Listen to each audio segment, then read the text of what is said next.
dipersembahkan oleh itu koper berkas perkara. Berkas perkara.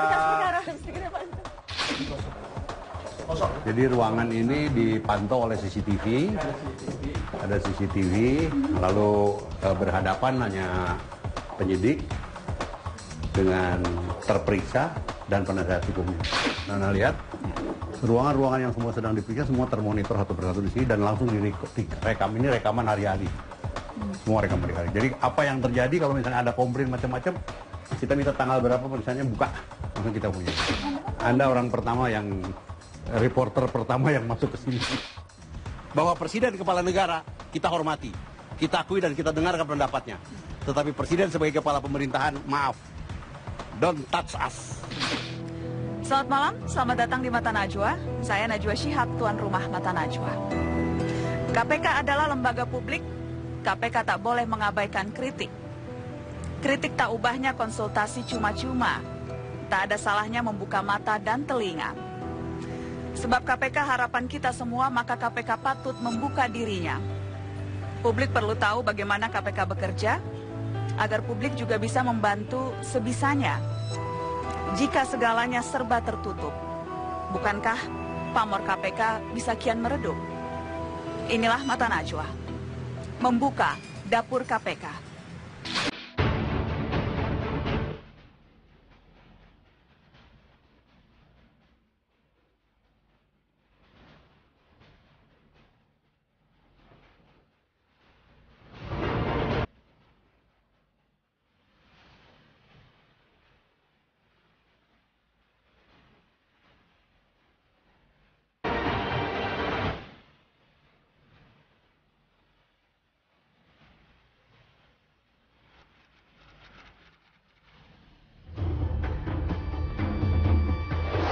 Proses laporan pengaduan masyarakat ke KPK melalui pintu ini.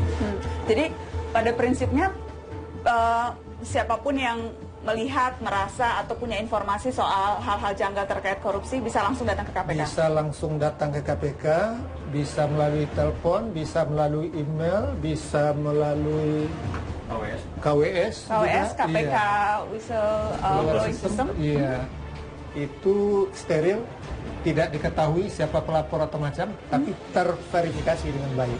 Boleh saya ditunjukkan, Mas? Kalau di KWS, dia websitenya seperti ini. Bisa masuk ke https atau www.kws.kpk.go.id. Di sini nanti keluar seperti ini tampilannya. Poin-poinnya semua persyaratan untuk menyampaikan informasi terkait tindak pidana korupsinya sudah dipandu dari awal website ini. Jadi dengan ada kriteria tertentu ya? Betul. Dan ini dijamin kerahasiaannya, sistemnya, dan sebagainya. Dan kita juga sampaikan pada yang memberi informasi supaya tidak melakukannya, misal kata di tempat kerjanya dan sebagainya, untuk keamanan dari pemberi informasi tadi. Jadi di sini sudah dipandu dari pada saat mereka harus melampaikan pengaduan, kirim pengaduan, untuk login, nanti mereka masukkan nickname maupun user mereka sendiri, sehingga nanti berkelanjutan bisa berkomunikasi dengan yang mengelola KWS. Sehingga nanti kita bisa memandu mereka terkait dengan kecukupan bukti permulaan tadi. Dan biasanya memang diperlukan beberapa kali ya, jadi kalau kurang kemudian ada jadi komunikasinya akan intens. Dan semua selalu dibalas, Mas? Jangan sampai kita melapor terus tiba-tiba dicuekin gitu, nggak di-reply. Akan dibalas di hari jam kerja tadi mereka, karena operator di sini Senin sampai dengan Jumat mereka melakukan ini. Sebagai gambaran, sebelum jadi pecahan gaji oleh KPK, jumlah yang penerimaan pengaduan secara langsung bisa sampai 20-30 orang. Per hari? Ya, per hari. Per hari sampai 20-30 orang datang? Kondisi sekarang agak menurun. 50% ya, mungkin sekitar 7-10 orang saja. 7-10 orang datang. Itu juga yang melalui pengaduan tidak langsung, agak menurun. Apa penyebabnya kira-kira? Itu setelah terjadi krisis yang lalu, ya, setelah penetapan ya status BG menjadi tersangka, rupanya berpengaruh besar terhadap laporan pengaduan masyarakat ke KPK. So biasanya dalam satu bulan itu ada yang mencapai lebih 1.000. Satu tahun 2014 itu sampai laporan 9.000 lebih laporan. Dari berbagai macam cara. Iya.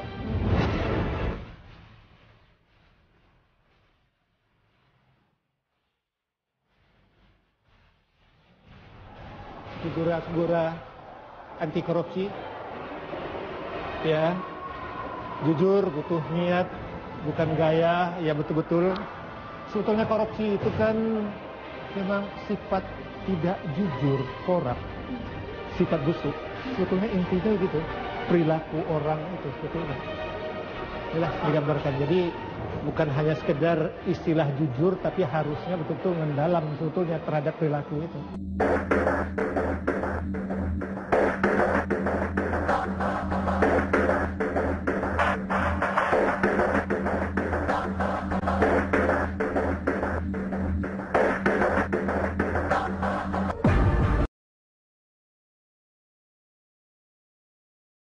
Nenek, mari kita lihat ruang periksa.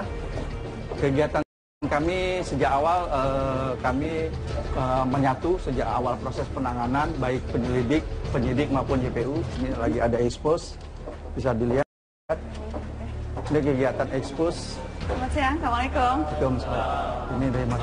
Ini expose, sedang expose penanganan perkara. Ini dari teman-teman penyidik, ini teman-teman penyelidik, teman-teman jaksa sejak awal menjadi satu untuk membahas kasus, sehingga sejak awal mereka sudah melting, sehingga penanganan kasusnya menjadi lebih cepat dan lebih konstruksi hukumnya sudah sama pemahaman.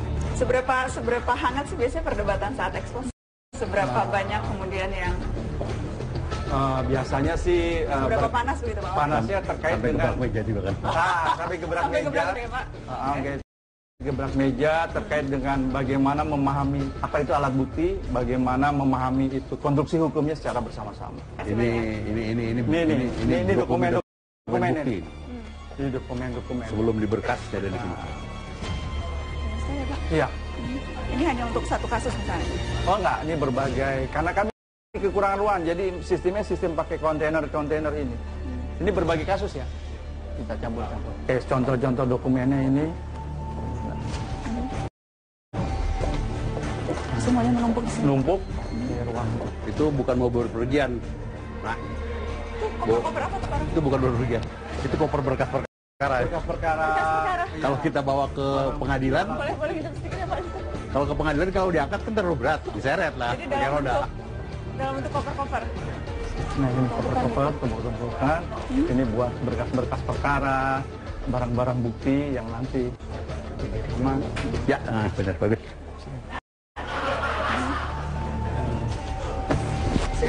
semua berkas, karena ruangan terbatas kita manfaatkan semaksimal mungkin. Ini ada register-registernya. Ini barang bukti, Ini barang bukti. treadmill, tapi ini barang bukti. Ini barang bukti. Jadi barang bukti aku dibawa ke sini? Iya. Karena ini memang disita dari... Iya, disita. karena ini memang berdasarkan keterangan dibeli langsung oleh orang yang disuruh dengan menggunakan uang yang hasil. Iya. Jadi ini barang bukti yang terkait langsung dengan perkara itu, makanya diambil. Anda orang pertama yang reporter pertama yang masuk ke sini. Terima kasih kesempatannya Pak.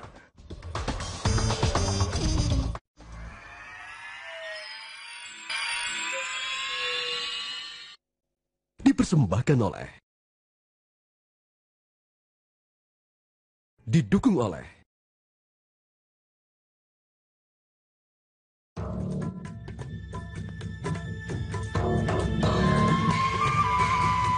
Kita ada di lantai 8 ini ada 13 ruang pemeriksaan. Kita mulai dari belok kanan kita pilih. Pemeriksaan ada 13. Ini sedang ada pemeriksaan. Ya.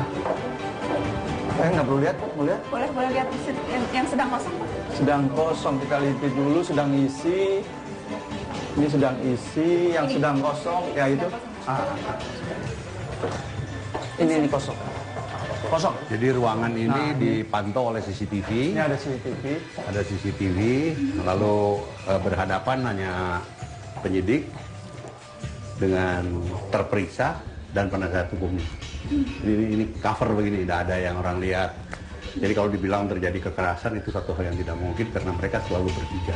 Selalu bertiga, ya, Pak. Jadi selalu penasihat hukum, kemudian yang terperiksa apakah saksi atau tersangka? Tersangka. Biar kalau saksi tidak. Saksi tidak diperiksa di Tidak didampingi. Oh iya, saksi tidak didampingi oleh penasihat hukum. Tapi termonitor ini. Jadi kemungkinan ada hal-hal yang itu nggak. Kita termonitor di pimpinan termonitor.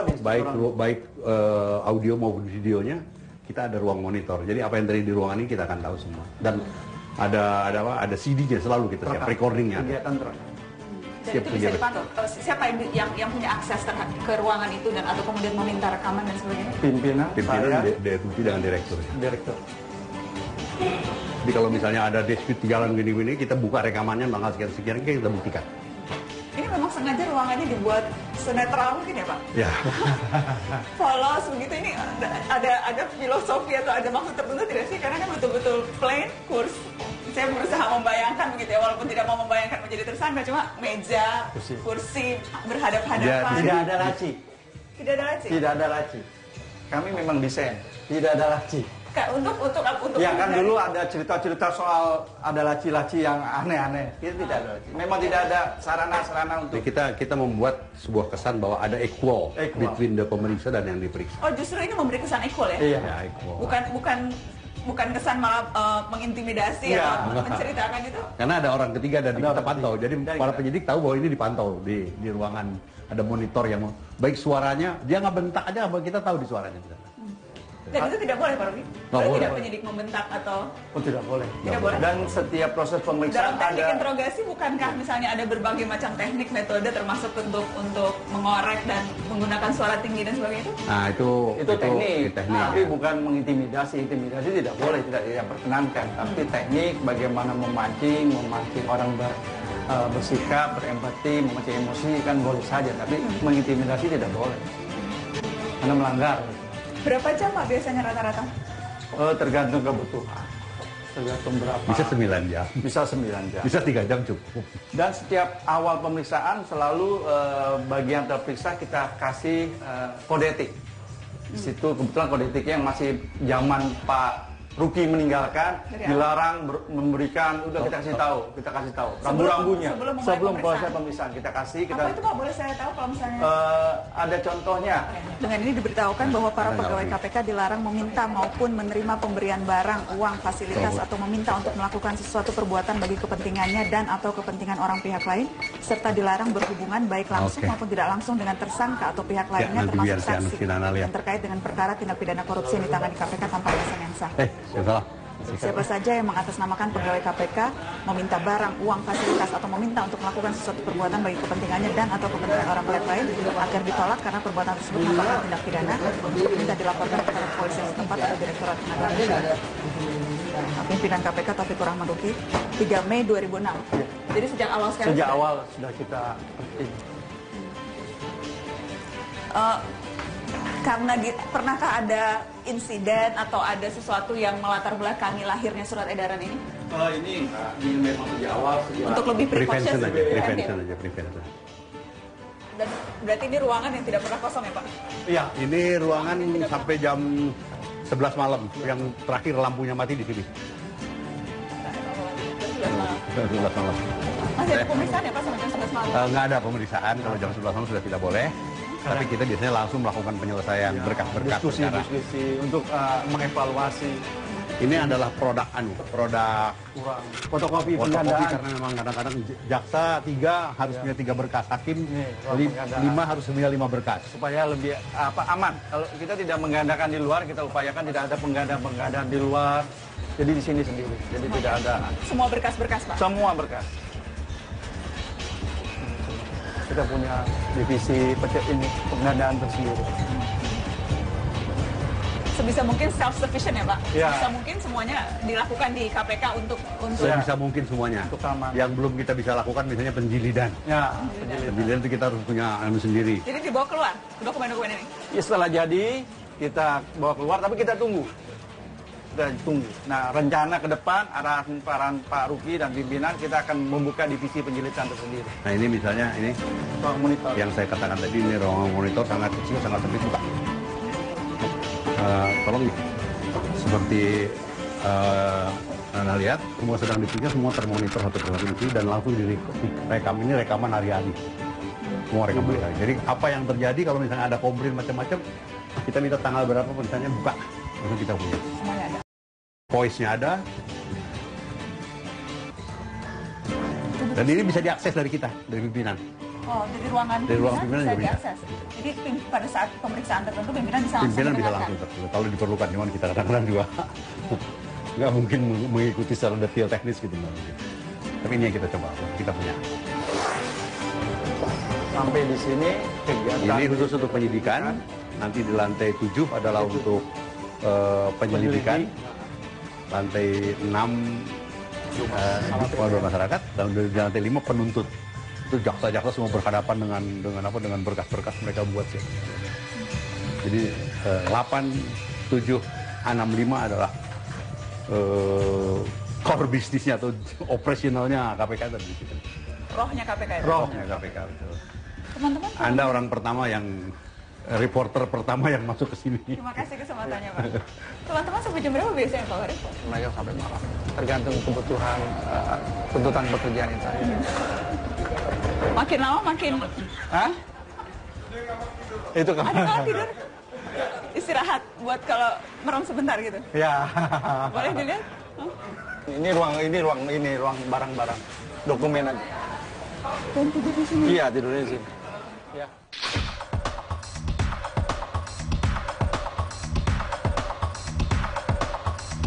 Oh iya, Memang ini didesain? juga desain ini. Didesain supaya Supaya tidak selalu bisa terpantau. Satu terpantau, mencegah hal-hal yang misalnya kalau tertutup kan hal-hal yang tidak diinginkan. Iya.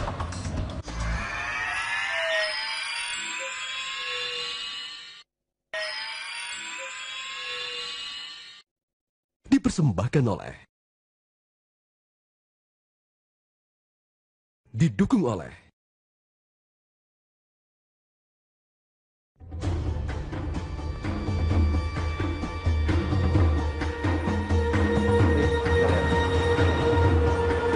Kamar bisa dibuka yang ada pertemuan dengan PH. Kan ada berapa kamar yang kosong, ada yang Jadi kosong. mereka para pembesuk menunggu di sini dulu begitu Pak?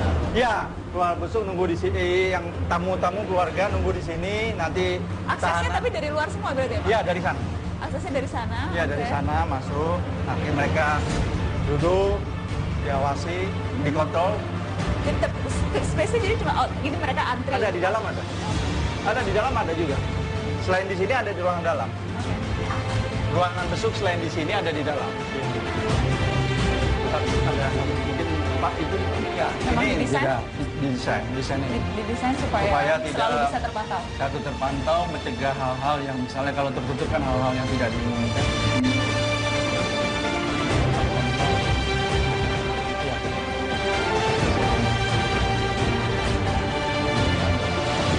5 atau berapa? Berapa ruang? Hah? Enggak, berapa ruang di sini? 5 ruang. 5 ruangan. Satu tahanan, 2 tahanan ya maksimalnya. Satu tahanan, satu keluarga. 5 orang. Oh, maksimal 5 orang yang mengunjungi. Maksimal 5 orang tamunya. Ada 5. Dengan berapa waktunya biasanya berapa lama durasinya? Maksimal 2 jam. Dan hak itu setiap hari ya Pak? Enggak, setelah Senin Kemis. Senin, Sama dengan kita mengikuti peraturan yang dikeluarkan oleh Lembaga Dirjen Pemasok. Lapas.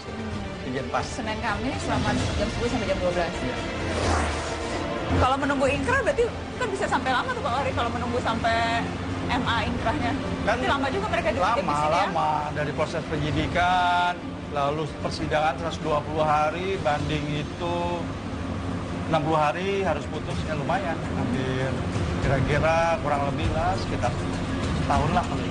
Setahun mereka di sini.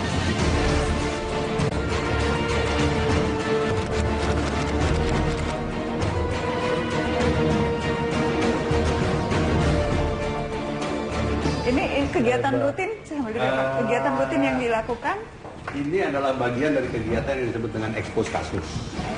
Jadi ketika kami ingin mengembangkan sebuah kasus, katakanlah putusan pengadilan sudah inkrah, kemudian kita masih ada tersangka-tersangka lain yang harus kita hadapi, maka saya memanggil penuntut umumnya, saya memanggil penyelidiknya, kemudian berdiskusi dengan pimpinan mau kita kemana arah dari penyidikan selanjutnya kasus ini.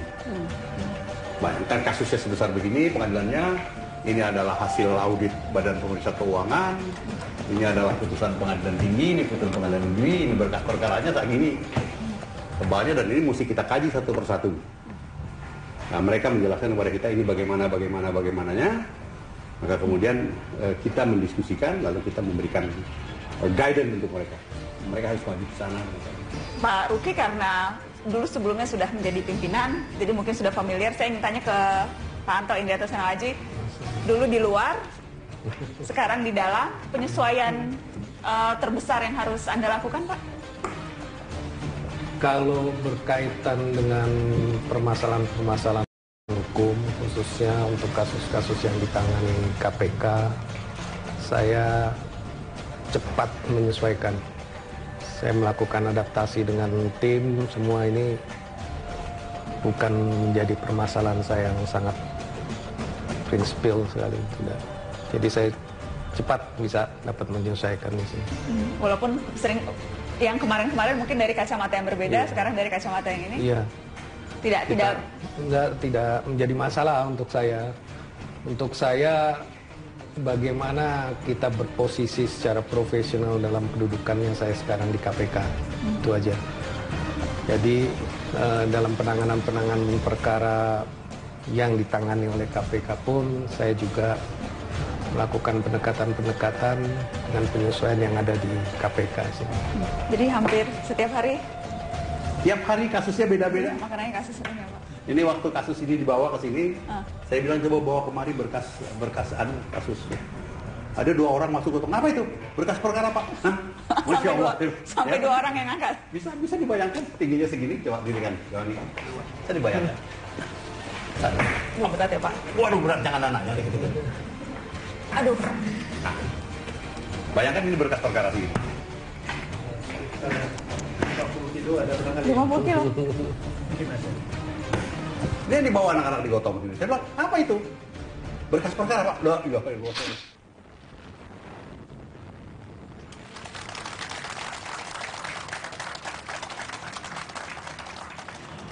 Membuka dapur KPK, itu topik Mata Najwa malam hari ini. Saya bersama dengan PLT Ketua KPK Taufikur Rahman Ruki dan Komisioner KPK Zulkarnain. Selamat malam, terima kasih Pak Ruki, Pak Zulkarnain, terima kasih. Terima kasih sudah membuka dapur KPK untuk Mata Najwa. Dan sudah nawari makan juga kan? Sudah nawari makan, sudah nawari minum, dan sudah diajak berkeliling melihat dapur KPK, sesuatu yang selama ini belum pernah dibuka. Jadi saya sangat menghargai kesempatan ini, terima kasih. Dan kita sekarang berada di balkon gedung KPK. Saya ingin ke Anda dulu, Pak Ruki. 2 bulan bekerja, setelah melewati gonjang-ganjing, atau mungkin saja belum melewati karena masih ada gonjang-ganjing. Pertanyaan utama di benak publik adalah, masih punya nyali tidak ya KPK saat ini? Nyali ya? Saya justru terbalik. Saya itu udah nggak punya urat takut. Sejak saya mulai masuk Akabri, urat takut saya udah putus. Dan nggak pernah nyambung lagi sampai sekarang. Jadi kalau bicara nyali, dari dulu pun saya bukan nggak punya nyali, nggak punya takut saya. Tidak punya takut? Nggak punya takut saya.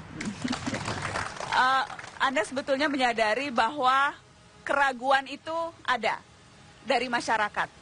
Persepsi bahwa KPK dilemahkan dan sampai sekarang masih lemah sesungguhnya setelah guncangan yang sedemikian besar. Keraguan itu masih ada, persepsi bahwa KPK masih belum sepenuhnya bangkit itu masih ada, dan itu masih terus menggelayati. Sadarkah, apakah Anda dan kemudian para pimpinan KPK yang lain sadar? Kalau buat saya, bagaimana ini program baik di penindakan dan di pencegahan ini bisa berjalan seperti yang sudah kami susun di dalam program kerja untuk tahun 2015. Dan ternyata juga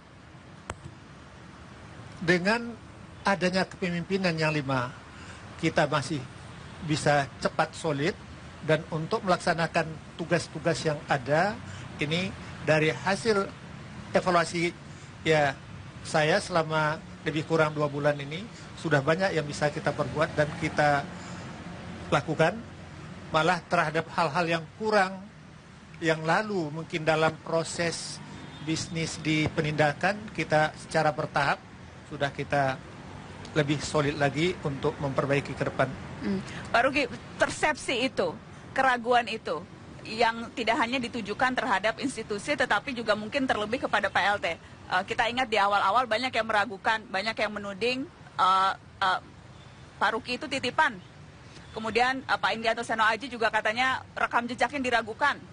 ada ungkapan-ungkapan seperti itu, apakah itu masih terus menggelayuti Anda dan rekan-rekan yang baru saja 2 bulan ini bekerja?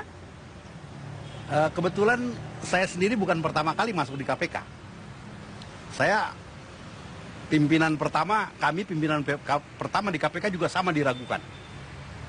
Bahkan lebih pribadi lagi. Apa mampu seorang polisi memimpin komisi anti korupsi, sedangkan polisi juga dikenal sebagai organisasi yang penuh dengan koruptor?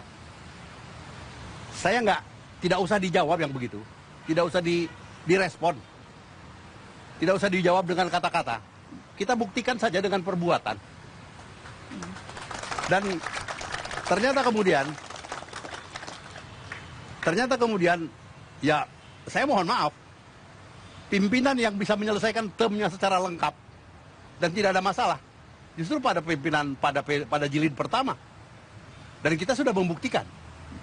Walaupun saya harus mengakui dari sisi prestasi represif, jilid pertama itu kalah oleh jilid kedua maupun jilid ketiga. Tetapi jangan lupa bahwa jilid pertama itu awalnya adalah capacity building. Tetapi kami yang memulai. Bagaimana kami bisa menangkap seorang gubernur aktif, seorang pejabat setingkat menteri aktif. Dan itu saya buktikan. Stigma bahwa pensiunan polisi nggak mampu, saya balik. Dan itu yang sangat menyenangkan, bahwa ketika saya mampu membalik stigma seperti itu. Dan sekarang stigma yang menimpa Taufikur Rahman Ruki apa, Pak Ruki? Kalau Anda bisa dengan jujur melihat stigma apa yang menempel pada periode saat ini di mana Anda diberi tanggung jawab yang ini? Terulang lagi, seperti hal yang sama terulang lagi. Berani tidak sama polisi? Kenapa tidak? Stigmanya kan seperti itu. Ini mantan polisi, masuk KPK, KPK bermasalah dengan polisi, masih berani tidak dengan polisi? Jangan-jangan beraninya dengan yang lain, dengan polisi takut-takut. Waktu jilid 1 pun sudah saya buktikan kok. Ada seorang bintang 4 yang saya ambil, yang kita ambil. Dan kita sudah buktikan. Sekarang kalau ada lagi, kita akan lebih proper menangani masalahnya. Sehingga kalau terjadi pra-peradilan, insya Allah kita tidak akan kalah lagi. Dan sudah kita buktikan. Berapa pra-peradilan yang terjadi setelah pra-peradilan pertama tadi? Tidak kurang dari 6.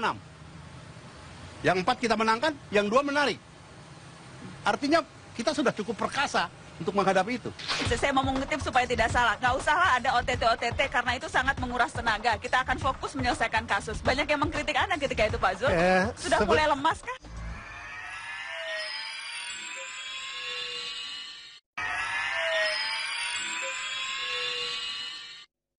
Dipersembahkan oleh,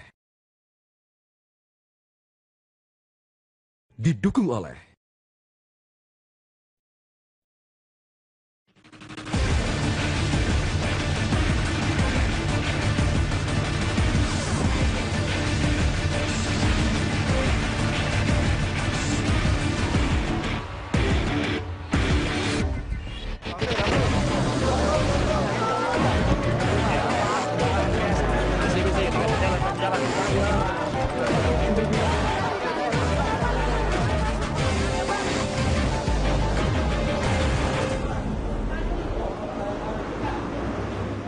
Pak Zul, karena kemudian yang berkembang, KPK mulai bernyali nih, mulai menangkap.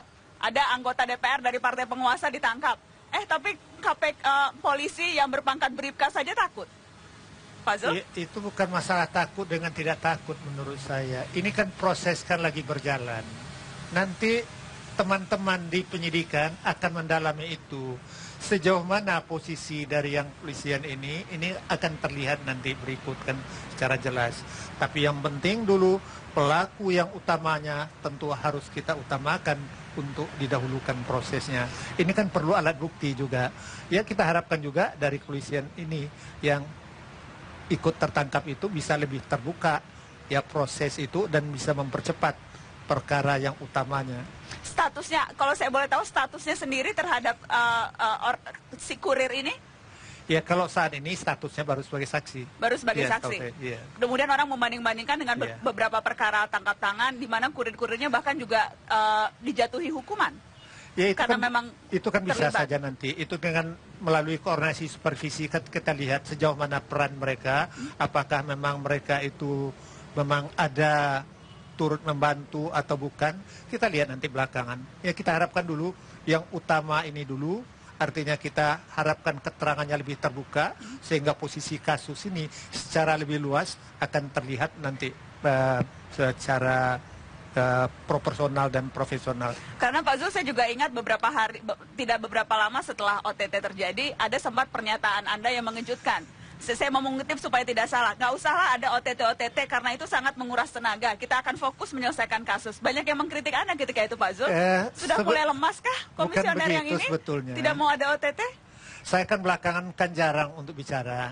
Rupanya dalam doorstop saya ditanyakan gitu. Sebetulnya bukan itu maksudnya. Saya berharap penyelenggara negara, pejabat publik, jangan ada lagi lah yang melakukan suap menyuap dan pemerasan. Sehingga ya artinya KPK kan bisa konsentrasi dalam menangani perkara-perkara yang ada, yang saat ini ya cukup banyak. Itu maksudnya. Ternyata saya kalau memang ada terjadi, memang yang perlu di OTT, saya jalan terus. Jadi bukan berarti tidak akan ada OTT sampai 6 bulan ke depan? Itu saya pikir bukan sudah lelah menguras tenaga? Taktiknya media saja menurut saya membuat judul yang jadi media. Ya supaya artinya ada alasan untuk bertanya sama saya lagi kan. Gitu. Tapi yang jelas kan ancaman kriminalisasi itu masih ada, Pak. Masih nyata. Karena belum lama ini kita dengar kabar reskrim bahkan tanpa tedeng aling-aling bilang akan memanggil para penyidik atau tim penyelidik yang menangani kasus Budi Gunawan. Karena putusan pra-peradilan menyatakan tidak sah, berarti ada penyelewengan. Berarti anak-anak buah Bapak, para direktur itu nama-namanya sudah dikirimi surat panggilan sampai panggilan kedua. Ini nyata, real, dan masih terus akan mengganggu. Kan hari ini mengatakan akan. Nyatanya sampai sekarang teman-teman direktur dan penyidik masih ada di sini. Artinya dengan kata-kata akan itu saya berbuat sesuatu dong. Persisnya apa yang Anda lakukan? Ya, saya jelaskan persoalan-persoalannya secara pribadi. Lewat pendekatan struktural, saya jelaskan. Ini loh permasalahannya. Apa memang perlu anak-anak itu dipanggil? Nah, akhirnya mereka paham. Cuma sampai kata akan. Mungkin besok akan berkata baru sedang akan. Tapi bukan sedang dan sudah. Jadi Anda yakin lewat pendekatan personal seperti itu tidak akan dilanjutkan kasus-kasus ini? Pendekatan personal itu akan membuat perkara menjadi lebih terang, menjadi lebih clear, lebih mudah diterima daripada kita berkomunikasi lewat media. Karena bisa saja media salah tangkap, salah kutip, atau mungkin sengaja dipelintir. Tapi dengan komunikasi yang baik di antara saya dengan pimpinan Polri, di antara para pimpinan dengan Jaksa Agung, dengan pimpinan Polri yang lain, semuanya bisa dijelaskan masalahnya. Jadi konkretnya Pak, kasus akan dihentikan? Seperti saya misalnya ke Pak Zul. Pak Zul, kasus Anda sekarang statusnya seperti apa, Pak? Saya tidak tahu. Tapi karena Anda dilaporkan ke polisi? Iya, kalau dilaporkan itu sebetulnya masalah kasus P2SEM itu 2010 juga sudah pernah dilaporkan ke KPK. Kemudian 2014 yang lalu kan juga sudah pernah. KPK malah korsupkan karena yang menangani perkara itu sebelumnya Kejaksaan Tinggi Jawa Timur. Ya sudah dikorsupkan ke Kejaksaan Tinggi Jawa Timur dan sudah dijelaskan. Anda baru-baru ini apakah pernah dipanggil, dimintai keterangan? Karena kan berbarengan tuh setelah Pak Bambang Wijoyanto, Abraham Samad, kemudian ya mudah-mudahan tidak usah dipanggil lah. Artinya kan menambah energi saja nanti terhadap hal-hal yang sebetulnya ini doa dan harapan. Tapi kenyataannya seperti apa Pak? Ya, kalau kenyataan itu memang dalam tugas itu kan ada risiko. Yang penting ya kita tidak berbuat. Ya kalau terjadi hal yang risiko itu memang tidak bisa kita hindarkan. Tapi mudah-mudahan integritas kepolisian ya ke depan kan lebih kuat lagi. Apalagi dengan pimpinan yang baru tentu juga sudah lebih tertata, kita harapkan demikian. Kondusifkah suasana seperti ini Pak Ruki? Karena kalau berharap akan itikat baik, berharap agar mudah-mudahan tidak diteruskan. Tentunya kan ada suasana seperti suasana was-was. Belum lagi kita sebut kasus penyidik andalan KPK Novel Baswedan. Itu bagaimana nasibnya? Saya ingin menggarisbawahi bahwa Novel Baswedan bukan satu-satunya penyidik handal di polisi. Di KPK. Kami masih punya 86 penyidik yang lebih handal. Artinya bahkan tidak kalau perlu ditambah 100 lagi kami masih mampu. Artinya tidak apa-apa dia terkena kasus begitu Pak? Bukan persoalan tidak apa-apa jadi tersangka. Kalau dia jadi tersangka tentu saya punya tanggung jawab moral untuk membela dia. Tapi artinya kalau Novel Baswedan tidak jadi penyidik pun, KPK tidak akan lumpuh. Karena kami masih punya 100 orang penyidik sehandal Novel Baswedan. Tetapi nasibnya sendiri, nasib Novel Baswedan sendiri? itu menjadi urusan saya. Bagaimanapun juga saya adalah seorang senior polisi. Saya tentu akan banyak bicara dengan Kapolri bagaimana kita menangani kasus yang dituduhkan kepada anak saya satu ini. Umurnya lebih muda dari anak saya, sehingga wajar kalau saya memberikan perhatian khusus kepada anak satu ini, dan tentunya dengan pembicaraan yang intens. Gitu. Apakah kemudian ini hubungannya menjadi seperti tidak setara ya Pak? Kalau kemudian dengan begitu banyak kasus, saya tidak mau bilang begitu banyak, nanti dibilang menggeneralisir. Dengan kasus Pak Zul, kasus Pak Adnan yang masih pending, kasus BW, kasus AS, kasus teman-teman dari penyidik, kasus Novel Baswedan. Apakah kemudian hubungan ini akan bisa menjadi hubungan yang setara KPK dengan polisi kalau kemudian mengandalkannya pendekatan personal, mudah-mudahan tidak akan ditindaklanjuti, mudah-mudahan itu bagaimana ya menggambarkan? Tampaknya akan sulit berharap KPK dan akan bisa berani dengan polisi kalau hubungannya seperti itu? Saya tetap tidak mengatakan bahwa hubungan tidak setara. Pada masa kepemimpinan saya entah berapa bulan, karena saya juga tidak tahu seberapa lama Perpu ini bertahan, atau seberapa lama pimpinan baru akan dilantik, tapi yang jelas sesama lembaga negara independen. Jangankan menteri, jangankan Kapolri, presiden pun tidak bisa mengatur-ngatur KPK harus bagaimana. Bahwa presiden kepala negara kita hormati, kita akui dan kita dengarkan pendapatnya. Tetapi presiden sebagai kepala pemerintahan, maaf, don't touch us. Kami akan jalan sesuai dengan aturan. Don't touch us. Itu peringatan, itu warning, atau itu apa? Don't touch us. Pesan apa yang ingin Anda sampaikan? Artinya Pak Jokowi berikan saja support moral kepada kami. Jangan mengatur-ngatur.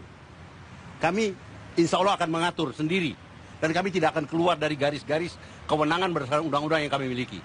Dan kami akan terus menjaga hubungan baik dan penghargaan kami kepada Presiden sebagai kepala negara.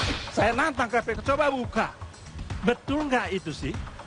Betul nggak tuduhan bahwa KPK menetapkan PSK Komjen Budi Gunawan karena ada motif politik di balik itu? Ada tidak?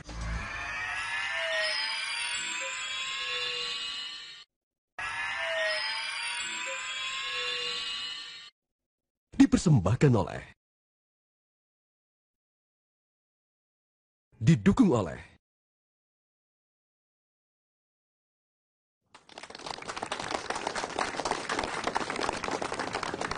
Terima kasih Anda terus di Mata Najwa. Saya berada di balkon KPK. Malam ini Mata Najwa membuka dapur KPK. Dan untuk melengkapi perbincangan telah hadir di balkon KPK Sosiolog UI Imam Prasojo. Selamat malam Mas Imam, terima kasih sudah hadir. Kemudian juga saya mengundang dua anggota DPR. Ada Wakil Ketua Komisi 3 dari fraksi Partai Demokrat, Beni Kaharman. Selamat malam Pak Beni. Malam. Pak Beni tidak sendirian, kalau anggota DPR tidak boleh satu, harus ada minimal dua. Ada anggota fraksi PKS, juga anggota Komisi 3, Al Muzamil Yusuf. Selamat malam Pak Muzamil Yusuf. Malam Mbak Rana. Terima kasih sudah bergabung bersama kami. Kita malam ini membuka dapur KPK. Tadi saya sudah berbincang dengan Pak Ruki dan juga sudah diajak berkeliling KPK. Saya ingin mau ke Mas Imam. Mas Imam, Anda intens mengikuti apa yang terjadi dengan KPK dan Polri sejak awal tahun. Saya ingin tahu pendapat Anda hari ini, malam ini, melihat KPK saat ini seperti apa? Saya melihat KPK sekarang ini masih terus dalam posisi defensif dan masih dalam posisi rentan. Sebentar lagi saya tidak tahu apa yang terjadi dengan Pak Ruki. Mungkin saja selesai, tidak terlalu lama. Dan itu sesudah itu apa? Karena Perpu. Bocorannya saya sudah tahu. Nah itu sesudah itu menjadi pertanyaan seperti apa wajah KPK. Pada saat ditembak lagi misalnya, ya sekarang Pak Ruki boleh mengatakan bahwa ini kita tidak takut, ini bukan masalah soal takut atau tidak takut, tetapi lubang-lubang undang-undang ya ditersangkakan apapun kasusnya itu selesai dia. Dan itu bukan karena kesalahan KPK, tapi memang struktur perundang-undangan kita itu yang menurut saya menjadi posisi KPK rentan dan sekarang digunakan. Itu yang terjadi. Rentan? Sangat rentan menurut saya. Dan ngangguk-ngangguk Pak Ruki, artinya setuju. Setuju. Dan mengkhawatirkan hal yang sama tidak Pak Beni terhadap KPK? Atau jangan-jangan berbeda? Karena selama ini persepsi publik, DPR sebagai mitra kerja seringnya nyerang KPK, bukan bantuin KPK. Jadi KPK itu tahap demi tahap, jengkal demi jengkal, langkah yang dia lakukan wajib untuk dipertanggungjawabkan kepada publik. Dan kalau kami mempertanyakan secara mendalam soal itu, tidak bisa diidentik bahwa kami memperlemah KPK. Bahwa kami tidak ingin KPK kuat, tidak. Kami ingin KPK kuat dengan kewenangan yang luar biasa tadi. Tetapi kami juga menuntut penggunaan kewenangan tadi itu supaya dipertanggungjawabkan kepada publik. Spesifiknya kalau kita bicara situasi kondisi yang sekarang, ya, betapa dengan mudahnya kemudian diganti atau ditersangkakan bahkan untuk pelanggaran lalu lintas sekalipun. Bagi saya bukan soal ditersangkakan. Poin yang lebih fundamental adalah bagaimana pimpinan KPK mempertanggungjawabkan langkah hukum yang dia lakukan. Itu yang harus dilakukan. Selama ini, bukan soal tersangkanya, tidak. Selama ini apakah Anda melihat ada gap itu? Saya tidak melihat KPK mempertanggungjawabkan itu. Misalnya dalam kasus penetapan Komjen Budi Gunawan oleh KPK. Tidak ada penjelasan yang transparan, yang terbuka. Kalau saya malah, saya nantang KPK, coba buka. Betul nggak itu sih? Betul nggak tuduhan bahwa KPK menetapkan TSK Komjen Budi Gunawan karena ada motif politik di balik itu? Ada tidak? Bukan. Karena itu tetapi bukan maksudnya. Pak Beni, saya harus potong. Apakah karena itu kemudian Anda bersikeras gelar perkara di Bareskrim harus melibatkan KPK? Loh, demi objektivitas, demi transparansi, demi akuntabilitas. Oke, supaya memang ketahuan, betul nggak sih? Kalau bisa KPK diajak dong datang, kita buka ini. Betul nggak? Adakah ajakan itu Pak? Karena informasi yang kita dengar terakhir dipending sampai belum ketahuan sampai kapan? Gelar perkara di Bareskrim. Apa yang Anda ketahui soal kasus yang sangat sensitif ini, kasus BG? Kami diundang untuk hadir, untuk melakukan gelar perkara bersama. Cuma kami keberatan ketika gelar perkara itu dilakukan di depan publik. Kenapa Pak? Kalau gelar perkara tertutup, itu kita siap. Perkara ini masih dalam penyelidikan. Masih banyak hal-hal yang belum saatnya dibuka kepada publik. Dan nampaknya alasan itu bisa diterima. Sehingga mereka mengatakan kalau begitu kita tunda dulu. Buat kami KPK, kapanpun perkara itu mau digelar, ketika itu juga kami siap. Malam ini pun kami siap. Tapi kami tidak siap, kami tidak mau kalau perkara itu dibuka ke depan publik. Ke depan publik nanti di pengadilan. Tapi bukan berarti KPK mengubah sikapnya, mengubah pandangannya bahwa memang ada cukup bukti untuk menetapkan BG sebagai tersangka. Tidak mengubah itu Pak. KPK tetap berkeyakinan bahwa sesungguhnya ada masalah sehingga menjadi tersangka. Budi Gunawan. Itulah kesalahan KPK yang paling utama. Kalau kita saya mau mendengar objektif, jawaban, karena itu penting. Apakah kemudian KPK masih tetap pada posisi Budi Gunawan? Saya yakin tak mungkin. Kok Anda yang menjawab, Pak Beni? Ini ada PLT Ketua KPK, saya bertanya kepada PLT. Gimana Pak? Saya tidak melihatnya dari perspektif politik. Bukan bidang saya. Tidak Pak, menjawab secara hukum. Saya menjawabnya dari perspektif hukum. Jawabannya? Dari perspektif hukum, pengadilan tidak pernah menganulir penanganan perkara oleh KPK kecuali karena subjeknya memang bukan subjek hukum KPK. Artinya ya, KPK masih yakin Budi Gunawan memang pantas dijadikan tersangka. Itu menurut pendapatnya Nana. Saya bertanya Pak, apakah akan dijawab? Tidak. Tidak akan dijawab. Saya melihat, mohon maaf, cara pimpinan KPK mengumumkan di depan media itu dengan cara tersenyum, mohon maaf.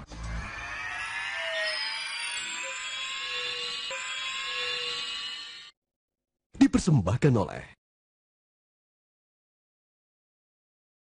didukung oleh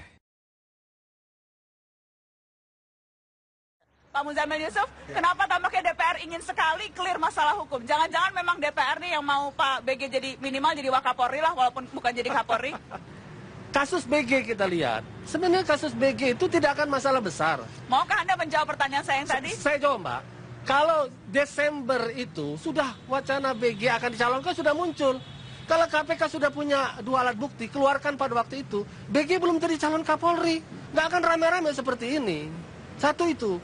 Lalu kenapa diambil di tengah-tengah ketika proses DPR sudah dapat surat presiden?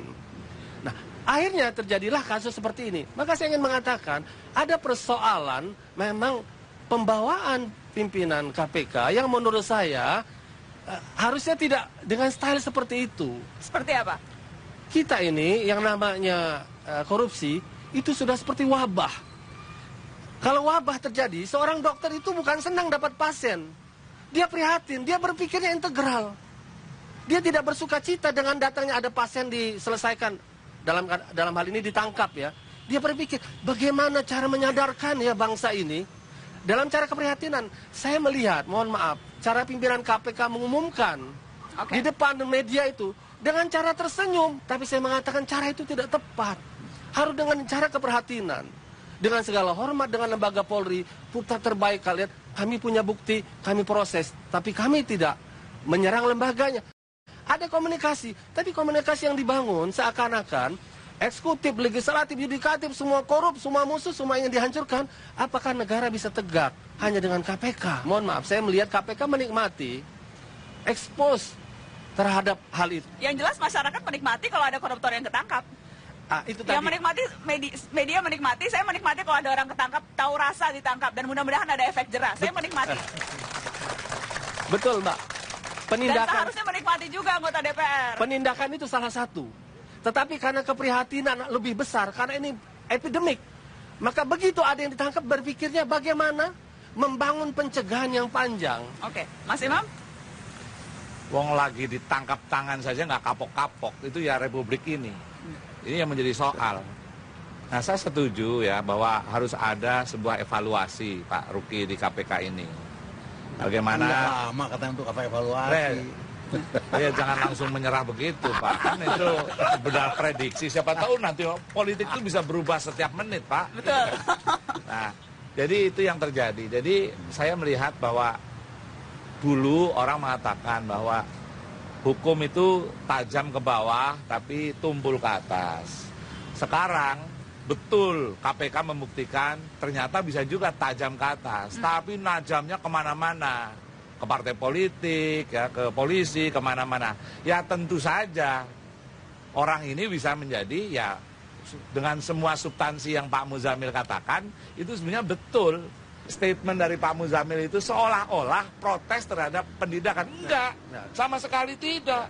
Lalu justru, nah cuma barangkali saya setuju ada ekspresi yang yang kemarin dilakukan itu, saya pun mengkritik Pak. Itu tidak pada tempatnya dilakukan. Demikian juga saya ekspresi kepada Pak Ruki juga saya kritik juga. Oh, kita kalah, you can lose the battle but you have to win the war. Karena ini adalah, dan Pak Ruki setuju, awalnya nggak setuju. Pak, maksud saya begini, nggak boleh lempar anduk begitu. Karena publik mempersepsikan seolah-olah KPK sudah kita kalah. Nggak boleh, penegakan korupsi itu menyatakan surrender. Dan saya kira Pak Benny Kaharman pasti juga nggak setuju gitu kan. Nah Pak Ruki segarang-garangnya, karena yang mungkin yang ngomong saya kan baik-baik Pak, setuju. Nah gitu loh. Dan kita sudah buktikan di pra-peradilan yang lain kita tidak kalah kan? Iya. Ya, itu kita udah buktikan. Nah mungkin tekanannya berbeda Pak, jadi bisa menang. Tim 9 kan sudah kerja juga, apa hasil tim 9 ini? Kita nggak punya kepres, apa yang mau diharapkan? Ya kalau enggak ada kepres ya jangan kerja dong. Jangan kerja kalau nggak ada kerja, hari ini kerja ini Pak.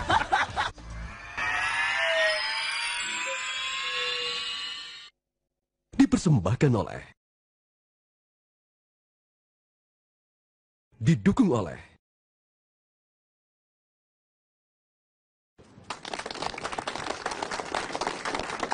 mewawancara rekan-rekan Anda, Pak. Dan mereka semua mengakui memang ada yang aneh tampaknya, kok tiba-tiba ini jadi tersangka, kok tiba-tiba kasus administrasi kependudukan jadi tersangka, tiba-tiba kasus penyidik sudah hampir kadaluarsa tiba-tiba dijadikan tersangka. Ada keanehan-keanehan yang tidakkah Anda sadari? Dan ada perbedaan antara kejahatan dengan kesalahan. Lah kalau kesalahan dijadikan alasan untuk mentersangkakan, saya kira manusia Indonesia ini bisa jadi tersangka semua. Apakah itu disadari Pak oleh DPR? Itu ada keanehan jelas ya. Tetapi saya ingin menyampaikan bahwa kasus Budi Gunawan ini adalah ujian kredibilitas dan ujian independensi KPK. Maka saya sebagai politisi yang pro pemberantasan korupsi, pro KPK, menuntut KPK bertanggung jawab secara hukum atas kasus Budi Gunawan ini. Kalau soal yang lain-lain menurut saya itu hanya reaksi yang tidak penting. Kenapa penting sekali untuk Anda kasus Budi Gunawan ini? Penting sekali untuk dipertanggungjawabkan secara hukum. Mengapa? Sebab tadi saya katakan ini adalah ujian independensi KPK. Apakah betul KPK sampai saat ini tetap menjaga independensinya atau tidak? Apakah ada intervensi politik dalam kasus ini atau tidak? Ini penting. Oleh sebab itu harus diselesaikan. Secara hukum tentunya, bukan secara politik. Sebab kalau KPK mengambil langkah inisiatif menyelesaikan kasus ini secara politik, pada saat itu sebetulnya KPK telah surrender tadi. Pak Benny, menyerah tadi. Bolehkah saya bertanya to the point kepada Oke, Anda? silakan. Apakah memang DPR menginginkan Budi Gunawan menjadi Wakapolri? Kalau soal beliau menjadi Wakapolri itu bukan urusan Dewan. Malah saya meminta Dewan tidak usah ikut-ikutan menentukan soal itu. Berarti memang ada yang ikut-ikutan? Itu urusan institusi kepolisian ke dalam. Berarti ada teman-teman Anda yang secara tidak mungkin saja ada yang punya kepentingan itu, silakan. Tapi saya ingin katakan itu bukan ranah politik Dewan, bukan. Undang-undang kepolisian tegas. Persetujuan itu karena hanya kemudian untuk... akan bisa dibaca keinginan keras harus mengkelirkan dan sebagainya itu karena memang ada kepentingan untuk menempatkan. Tidak. Kalau saya menuntut KPK mempertanggungjawabkan secara hukum langkahnya ini, bukan dalam konteks mau meminta beliau jadi Wakapolri, tidak. Poinnya adalah itu tadi, menjaga kredibilitas dan independensi KPK ini. Betul nggak tuduhan ini? KPK betul nggak? Mas Imam, bahwa KPK punya motif politik dalam menentukan Budi Gunawan, kan itu yang kita mau. Tolong dijawab. Saya tidak tahu. Kan begitu, Pak. Ya, saya setuju. Dan Anda kan tim 9. Ya. Anda mestinya tim 9 melakukan gugat ini habis-habisan. Enggak, gini, ini mau menggugat ini sebentar. Iya. Nah, jadi begini, kalau saya bukan ahli hukum, tapi ada common sense. Kalau ini dikesankan, ya, konflik KPK dengan kepolisian. Kemudian ini kaitannya dengan BG yang menjadi polisi. Maka gelar perkaranya menurut saya harus di lembaga yang netral. Nah, oleh karena itu, syukur-syukur itu kalau itu gelar perkaranya di lembaga.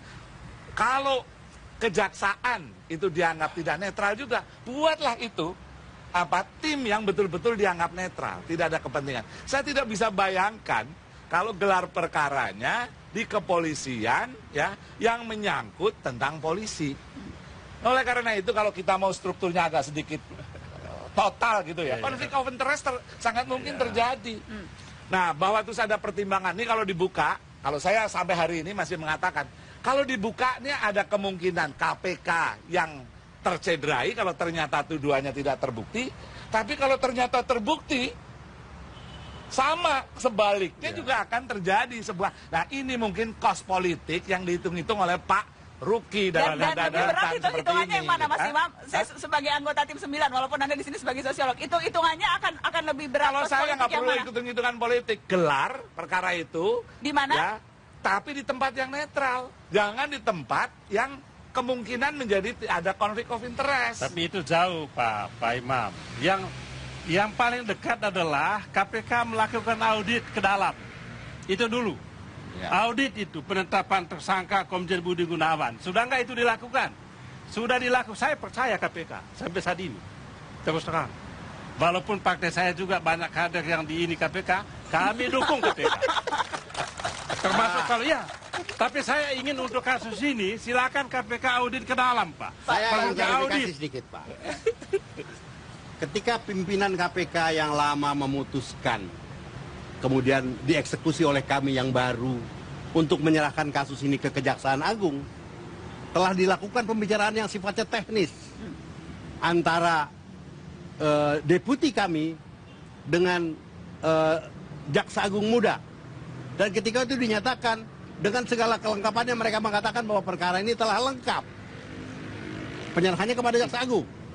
Setelah diserahkan kemudian oleh Jaksa Agung diserahkan kepada kepolisian, dan karena memang ada siapa yang lebih dulu menangani, nah kemudian timbul masalah seperti itu. Saya katakan jangan tanyakan ke KPK, tanyakanlah ke Kejaksaan Agung. Karena Kejaksaan Agung sudah menyatakan itu lengkap. Ada bukti-bukti tertulis berita acara penerimaannya. Nah, itu yang harus dikritisi anggota DPR, Pak. Tim 9 kan sudah kerja juga. Apa hasil tim 9 ini? Kita nggak punya kepres, apa yang mau diharapkan? Ya kalau enggak ada konferensi ada hari kerja ini, dong. Jangan kerja kalau ini enggak ada kerja konferensi. hari ini kerja ini Oh, iya. Pak. Kalau DPR kan kerja digaji, kita ini kerja tiap hari. Nggak digaji gitu Apa loh. digaji? Masalah BG selalu akan menarik untuk dibahas, apalagi ada kemudian prediksi menjadi Wakapolri dan sebagainya. Cuma yang sudah di depan mata adalah mungkin Perpu akan keluar. Tapi yang pasti bulan Desember sudah selesai. Dan pemerintah dalam waktu dekat katanya akan segera membentuk pansel KPK. Saya ingin kita membahas itu. Bicara ke depan, melihat ke depan pansel KPK dan apa komisioner yang dibutuhkan yang seperti apa. Untuk dengan tantangan yang seperti ini. Saya mau mulai dulu dari Pak Muzamil. Pansel KPK, Anda sudah ada jagoan nama-nama minimal panselnya dulu begitu? Di undang-undang kita memang ada kekosongan. Contoh, kalau pimpinan KPK 5 tahun, boleh nggak dia bisik-bisik dalam jabatan dia untuk jadi Jaksa Agung atau jadi wakil presiden? Menurut saya, seharusnya tidak boleh. Agar independensi itu terjaga. Kalau dia sudah colek-colek, maka dia bisa menjanjikan, kalau Anda pilih saya, orang Anda kita amankan loh, kita kurangkan hukumnya. Itu kosong, undang-undang kita tidak mengatakan itu. Dalam 5 tahun dia tidak boleh masuk ke dunia politik, harus tegas. Kalaupun dia berhenti di tengah jalan, tunggu 5 tahun nanti. Hak dia untuk berpolitik. Jadi ini Anda akan mengusulkan itu akan menjadi bagian utama dalam pertimbangan yang baru? Kedua, soal etika. Lembaga pengawasan etika menurut saya permanen. Kenapa? Karena abuse of power. Sebuah lembaga yang kekuasaannya luar biasa, power tends to corrupt. Itu udah hukum besi. Semakin luar biasa kekuasaannya, semakin penyalahgunaannya luar biasa. Maka bagi saya, lembaga pengawas yang permanen penting. Pak Zul, Anda sendiri masih berminat untuk mencalonkan diri lagi periode berikutnya? Tapi rasanya sudah cukup. 1 periode itu 4 tahun dengan kerja keras kan sudah cukup lumayan. Jadi kita berikan kesempatan kepada kader-kader terbaik yang lagi untuk memimpin kader-kader di KPK? Ya, termasuk di KPK, masuk di luar KPK.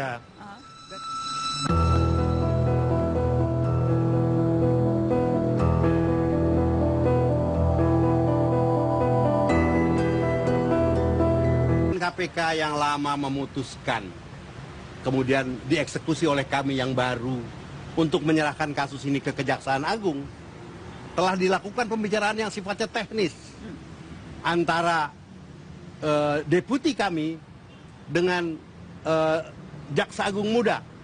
Dan ketika itu dinyatakan dengan segala kelengkapannya, mereka mengatakan bahwa perkara ini telah lengkap. Penyerahannya kepada Jaksa Agung. Setelah diserahkan kemudian oleh Jaksa Agung diserahkan kepada kepolisian, dan karena memang ada siapa yang lebih dulu menangani, nah kemudian timbul masalah seperti itu. Saya katakan jangan tanyakan ke KPK, tanyakanlah ke Kejaksaan Agung. Karena Kejaksaan Agung sudah menyatakan itu lengkap. Ada bukti-bukti tertulis berita acara penerimaannya. Nah itu yang harus dikritisi anggota DPR, Pak. Tim 9 kan sudah kerja juga. Apa hasil tim 9 ini? Kita nggak punya kepres, apa yang diharapkan? Ya kalau enggak ada konferensi ada hari kerja ini, dong. Jangan kerja kalau enggak ada kerja hari ini kerja ini Pak. Kalau DPR kan kerja digaji, kita ini kerja tiap hari. Nggak digaji gitu Apa loh. digaji? Masalah BG selalu akan menarik untuk dibahas, apalagi ada kemudian prediksi menjadi Wakapolri dan sebagainya. Cuma yang sudah di depan mata adalah mungkin Perpu akan keluar. Tapi yang pasti bulan Desember sudah selesai. Dan pemerintah dalam waktu dekat katanya akan segera membentuk pansel KPK. Saya ingin kita membahas itu. Bicara ke depan, melihat ke depan pansel KPK. Pencegahan ini bisa berjalan seperti yang sudah kami susun di dalam program kerja untuk tahun 2015. Dan ternyata juga dengan adanya kepemimpinan yang 5, kita masih bisa cepat solid. Dan untuk melaksanakan tugas-tugas yang ada, ini dari hasil evaluasi ya saya selama lebih kurang 2 bulan ini, sudah banyak yang bisa kita perbuat dan kita lakukan. Malah terhadap hal-hal yang kurang, yang lalu mungkin dalam proses bisnis di penindakan, kita secara bertahap sudah kita lebih solid lagi untuk memperbaiki ke depan. Pak Ruki, persepsi itu, keraguan itu yang tidak hanya ditujukan terhadap institusi tetapi juga mungkin terlebih kepada PLT. Kita ingat di awal-awal banyak yang meragukan, banyak yang menuding Pak Ruki itu titipan. Kemudian Pak Indianto Seno Aji juga katanya rekam jejaknya diragukan. Ada ungkapan-ungkapan seperti itu, Apakah itu masih terus menggelayuti Anda dan rekan-rekan yang baru saja 2 bulan ini bekerja? Kebetulan saya sendiri bukan pertama kali masuk di KPK. Saya pimpinan pertama, kami pimpinan pertama di KPK juga sama diragukan. Bahkan lebih pribadi lagi.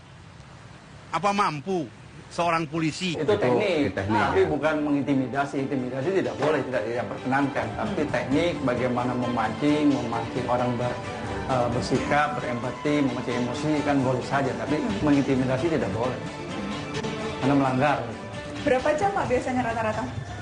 Tergantung kebutuhan. Tergantung berapa. Bisa 9 jam. Bisa 9 jam. Bisa 3 jam cukup. Dan setiap awal pemeriksaan selalu bagian terperiksa kita kasih kode etik. Di situ kebetulan kode etiknya yang masih zaman Pak Ruki meninggalkan, dilarang memberikan, udah kita kasih tahu, rambu-rambunya sebelum proses pemeriksaan kita kasih. Apa itu Pak, boleh saya tahu kalau misalnya? Ada contohnya.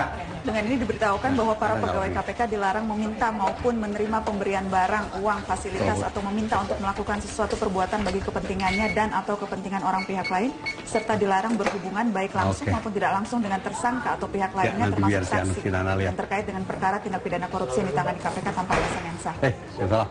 Siapa saja yang mengatasnamakan pegawai KPK, meminta barang, uang, fasilitas, atau meminta untuk melakukan sesuatu perbuatan bagi kepentingannya dan atau kepentingan orang lain agar ditolak karena perbuatan tersebut merupakan tindak pidana, minta dilaporkan kepada kepolisian setempat atau Direktorat Pengaduan Pidana.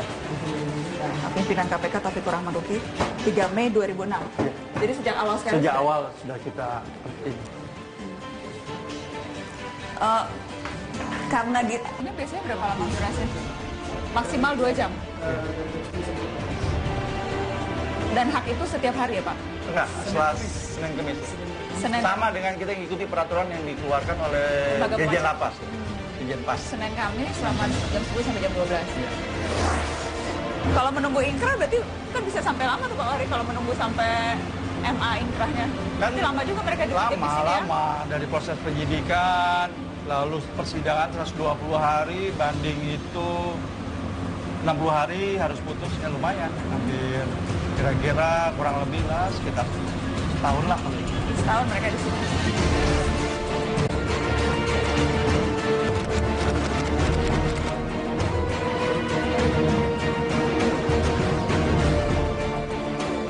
Ini kegiatan rutin, kegiatan rutin yang dilakukan? Ini adalah bagian dari kegiatan yang disebut dengan expose kasus. Jadi ketika kami ingin mengembangkan sebuah kasus, katakanlah putusan pengadilan sudah inkrah, kemudian kita masih ada tersangka-tersangka lain yang harus kita hadapi, maka saya memanggil penuntut umumnya, saya memanggil penyidiknya, kemudian berdiskusi dengan pimpinan mau kita kemana arah dari penyidikan selanjutnya kasus ini. Bayangkan kasusnya sebesar begini, pengadilannya ini adalah hasil audit Badan Pemeriksa Keuangan, ini adalah putusan pengadilan tinggi, ini kode etik. Di situ kebetulan kode etiknya yang masih zaman Pak Ruki meninggalkan, dilarang memberikan, udah kita kasih tahu, rambu-rambunya sebelum proses pemeriksaan kita kasih. Apa itu Pak, boleh saya tahu kalau misalnya? Ada contohnya. Dengan ini diberitahukan bahwa para pegawai KPK dilarang meminta maupun menerima pemberian barang, uang, fasilitas, atau meminta untuk melakukan sesuatu perbuatan bagi kepentingannya dan atau kepentingan orang pihak lain, serta dilarang berhubungan baik langsung maupun tidak langsung dengan tersangka atau pihak lainnya termasuk saksi yang terkait dengan perkara tindak pidana korupsi yang ditangani KPK tanpa alasan yang sah. Siapa saja yang mengatasnamakan pegawai KPK, meminta barang, uang, fasilitas, atau meminta untuk melakukan sesuatu perbuatan bagi kepentingannya dan atau kepentingan orang lain agar ditolak karena perbuatan tersebut merupakan tindak pidana, minta dilaporkan kepada kepolisian setempat atau Direktorat Pengaduan Pidana. Pimpinan KPK Taufikur Rahman Ruki, 3 Mei 2006. Jadi sejak awal sekali? Sejak awal sudah kita karena pernahkah ada insiden atau ada sesuatu yang melatar belakangi lahirnya surat edaran ini? Ini memang sejak awal. Untuk lebih prevention aja. Dan berarti ini ruangan yang tidak pernah kosong ya Pak? Iya, ini ruangan sampai jam 11 malam. Yang terakhir lampunya mati di sini. 11 malam. Masih ada pemeriksaan ya Pak sampai jam 11 malam? Nggak ada pemeriksaan, kalau jam 11 malam sudah tidak boleh. Tapi kita KPK ini, betul nggak tuduhan ini?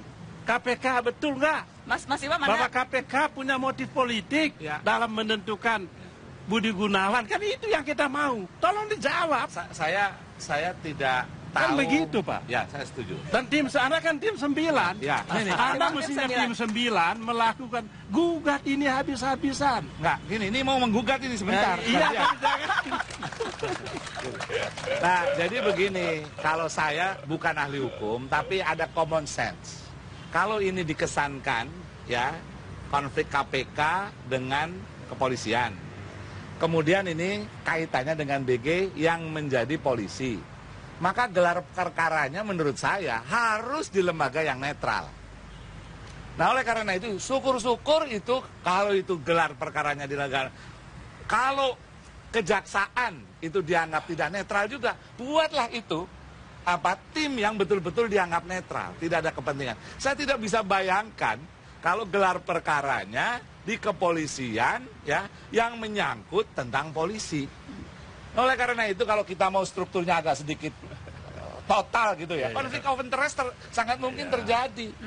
Nah, bahwa terus ada pertimbangan, ini kalau dibuka, kalau saya sampai hari ini masih mengatakan, kalau dibuka ini ada kemungkinan KPK yang tercederai kalau ternyata tuduhannya tidak terbukti.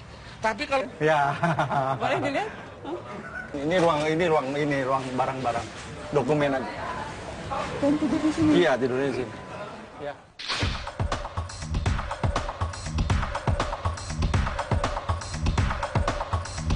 Oh iya, ini juga Didesain supaya tidak selalu bisa terpantau. Satu terpantau, mencegah hal-hal yang misalnya kalau tertutup kan hal-hal yang tidak diinginkan. Iya.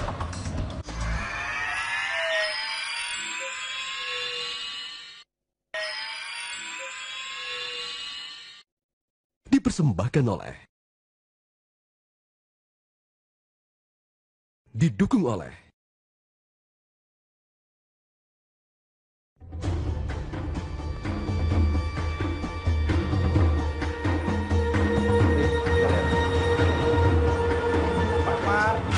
Bisa dibuka yang ada pertemuan dengan PH. Kan ada berapa kamar yang kosong, ada yang Jadi kosong. mereka para pembesuk menunggu di sini dulu begitu, Pak? Iya, keluarga besok nunggu di sini, yang tamu-tamu keluarga nunggu di sini, nanti Aksesnya tapi dari luar semua berarti ya, Pak? Iya, dari sana. Aksesnya dari sana? Iya, dari Oke. sana masuk, nanti mereka duduk, diawasi, dikontrol. Jadi space-nya jadi cuma ini mereka antri? Ada di dalam ada. Ada di dalam ada juga. Selain di sini ada di ruangan dalam. Ruangan besuk selain di sini ada di dalam. Di situ kebetulan kode etiknya yang masih zaman Pak Ruki meninggalkan, dilarang memberikan, udah kita kasih tahu, rambu-rambunya sebelum proses pemeriksaan kita kasih. Apa itu, Pak? Boleh saya tahu kalau misalnya? Ada contohnya.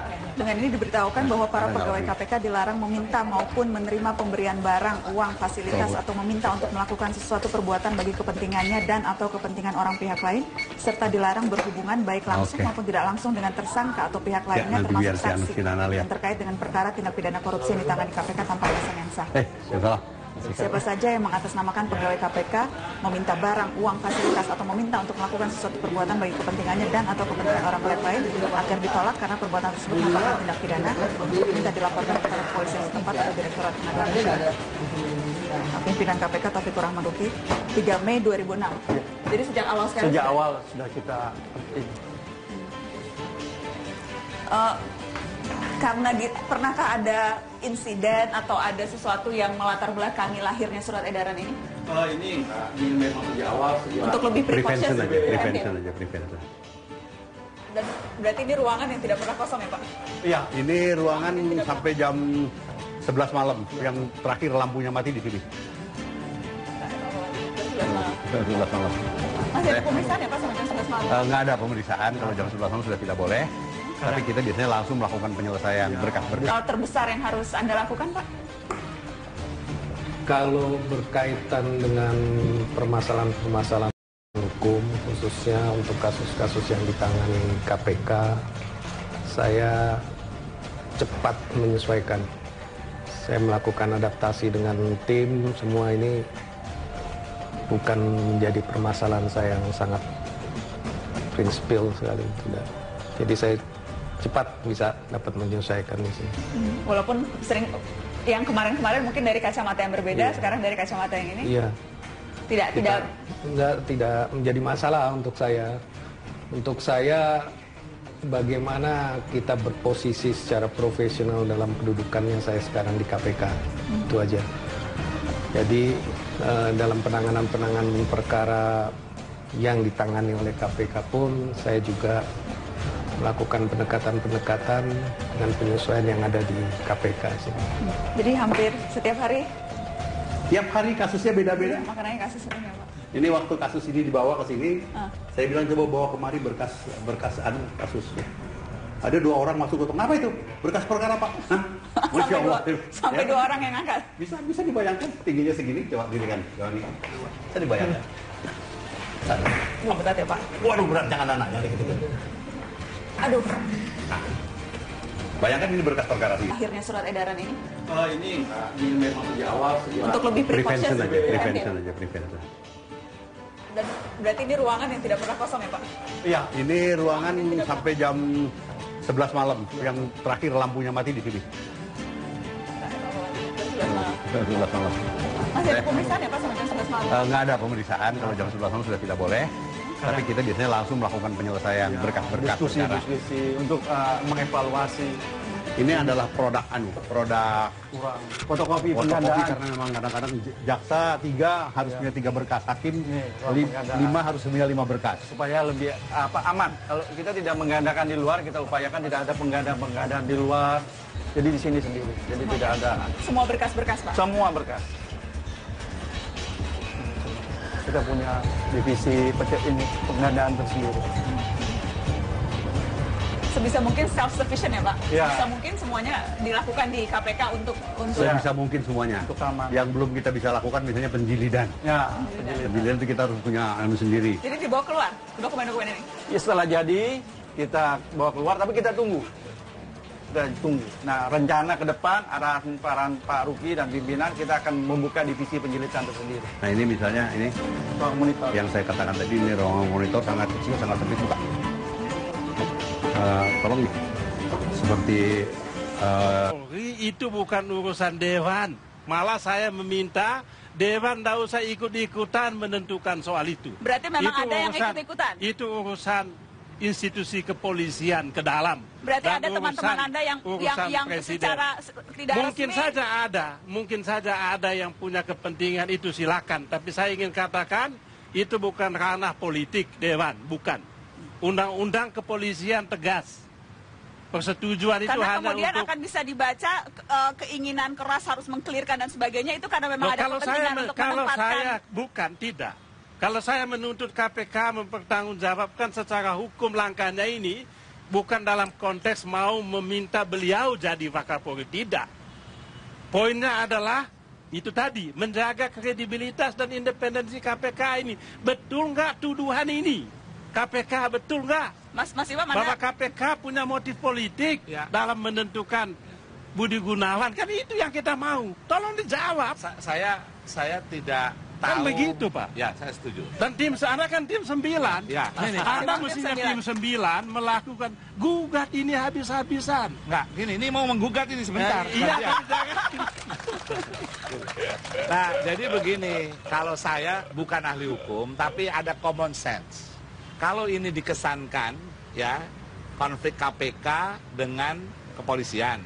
Telah Sarendak tadi, Pak Benny, menyerah tadi. Bolehkah saya bertanya to the point kepada Anda? Silakan. Apakah memang DPR menginginkan Budi Gunawan menjadi Wakapolri? Kalau soal beliau menjadi Wakapolri itu bukan urusan Dewan.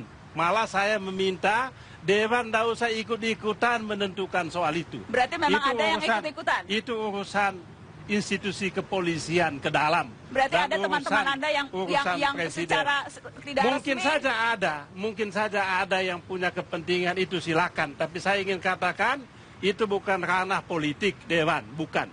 Undang-undang kepolisian tegas. Persetujuan itu karena hanya kemudian untuk... akan bisa dibaca keinginan keras harus mengkelirkan dan sebagainya itu karena memang ada kepentingan untuk menempatkan. Kalau saya menuntut KPK mempertanggungjawabkan secara hukum langkahnya ini, bukan dalam konteks mau meminta beliau jadi Wakapolri, tidak. Poinnya adalah itu tadi, menjaga kredibilitas dan independensi KPK ini. Betul nggak tuduhan ini? KPK betul nggak? Mas Imam, bahwa KPK punya motif politik dalam menentukan Budi Gunawan, kan itu yang kita mau. Tolong dijawab. Saya tidak tahu. Kan begitu, Pak. Ya, saya setuju. Dan tim sana kan tim 9. Ya. Anda mestinya tim 9 melakukan gugat ini habis-habisan. Enggak, gini, ini mau menggugat ini. Kemudian ini kaitannya dengan BG yang menjadi polisi. Maka gelar perkaranya menurut saya harus di lembaga yang netral. Nah, oleh karena itu, syukur-syukur itu kalau itu gelar perkaranya di lembaga. Kalau kejaksaan itu dianggap tidak netral juga, buatlah itu tim yang betul-betul dianggap netral, tidak ada kepentingan. Saya tidak bisa bayangkan kalau gelar perkaranya di kepolisian ya yang menyangkut tentang polisi. Oleh karena itu kalau kita mau strukturnya agak sedikit total gitu ya, konflik of interest sangat mungkin terjadi. Nah, bahwa terus ada pertimbangan ini kalau dibuka, kalau saya sampai hari ini masih mengatakan kalau dibuka ini ada kemungkinan KPK yang tercederai kalau ternyata tuduhannya tidak terbukti, tapi kalau ternyata terbukti sama sebaliknya juga akan terjadi sebuah. Nah, ini mungkin kos politik yang dihitung-hitung oleh Pak Ruki dan lebih berat itu hitungannya yang mana, Mas Imam? Saya sebagai anggota tim 9, walaupun Anda di sini sebagai sosiolog, itu hitungannya akan lebih berat. Kalau saya nggak perlu hitung-hitungan politik, gelar perkara itu di mana? Ya, tapi di tempat yang netral, jangan di tempat yang kemungkinan menjadi ada konflik of interest. Tapi itu jauh, Pak Imam. Yang paling dekat adalah KPK melakukan audit ke dalam. Itu dulu. Ya. Audit itu penetapan tersangka Komjen Budi Gunawan. Ya, status BG menjadi tersangka rupanya berpengaruh besar terhadap laporan pengaduan masyarakat ke KPK. So, biasanya dalam 1 bulan itu ada yang mencapai lebih 1.000. 1 tahun 2014 itu sampai laporan 9.000 lebih laporan. Dari berbagai cara. Iya.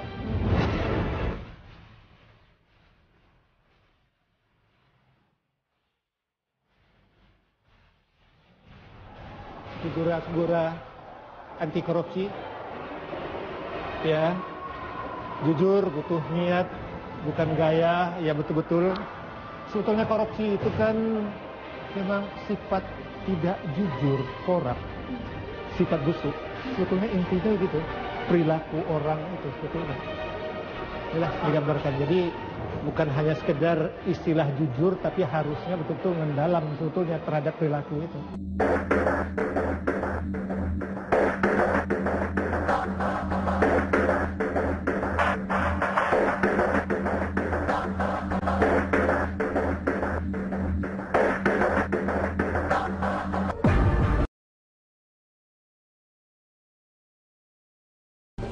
Mari kita lihat ruang periksa.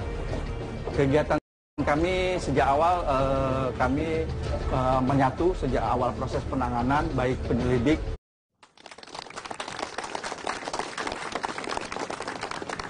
Terima kasih Anda terus di Mata Najwa. Saya berada di balkon KPK. Malam ini Mata Najwa membuka dapur KPK. Dan untuk melengkapi perbincangan telah hadir di balkon KPK Sosiolog UI Imam Prasojo. Selamat malam Mas Imam, terima kasih sudah hadir. Kemudian juga saya mengundang 2 anggota DPR. Ada Wakil Ketua Komisi 3 dari fraksi Partai Demokrat, Beni Kaharman. Selamat malam Pak Beni. Selamat malam. Pak Beni tidak sendirian, kalau anggota DPR tidak boleh 1, harus ada minimal 2. Ada anggota fraksi PKS, juga anggota Komisi 3, Al-Muzamil Yusuf. Selamat malam Pak Muzamil Yusuf. Malam Mbak Rana. Terima kasih sudah bergabung bersama kami. Kita malam ini membuka dapur KPK. Tadi saya sudah berbincang dengan Pak Ruki dan juga sudah diajak berkeliling KPK. Saya ingin mau ke Mas Imam. Mas Imam, Anda intens mengikuti apa yang terjadi dengan KPK dan Polri sejak awal tahun. Saya ingin tahu pendapat Anda hari ini, malam ini, melihat KPK saat ini seperti apa? Saya melihat KPK sekarang ini masih terus dalam posisi defensif dan masih dalam posisi rentan. Sebentar lagi saya tidak tahu apa yang terjadi dengan Pak Ruki. Mungkin saja selesai, tidak terlalu lama. Dan itu sesudah itu apa? Karena Perpu. Bocorannya saya sudah tahu. Nah itu sesudah itu menjadi pertanyaan seperti apa wajah KPK. Pada saat ditembak lagi misalnya, ya sekarang Pak Ruki boleh mengatakan bahwa ini kita tidak takut. Ini bukan masalah soal takut atau tidak takut. Tetapi lubang-lubang, tapi ada common sense. kalau ini dikesankan ya konflik KPK dengan kepolisian, kemudian ini kaitannya dengan BG yang menjadi polisi, maka gelar perkaranya menurut saya harus di lembaga yang netral. Nah oleh karena itu syukur-syukur itu kalau itu gelar perkaranya di lembaga, kalau kejaksaan itu dianggap tidak netral juga, buatlah itu tim yang betul-betul dianggap netral, tidak ada kepentingan. Saya tidak bisa bayangkan kalau gelar perkaranya di kepolisian ya yang menyangkut tentang polisi. Oleh karena itu kalau kita mau strukturnya agak sedikit total gitu ya, konflik of interest sangat mungkin terjadi. Nah bahwa terus ada pertimbangan, ini kalau dibuka, kalau saya sampai hari ini masih mengatakan, kalau dibuka ini ada kemungkinan KPK yang tercederai kalau ternyata tuduhannya tidak terbukti, tapi kalau ternyata terbukti, sama sebaliknya juga akan terjadi sebuah. Nah ini mungkin kos politik yang dihitung-hitung oleh Pak Ruki dan lebih berat itu hitungannya yang mana Mas Imam? Saya sebagai anggota tim 9, walaupun Anda di sini sebagai sosiolog, itu hitungannya akan lebih berat. Kalau saya nggak perlu hitung-hitungan politik, gelar perkara itu di mana? Ya, tapi di tempat yang netral, jangan di tempat yang kemungkinan menjadi ada konflik of interest. Tapi itu jauh Pak Imam. Yang paling dekat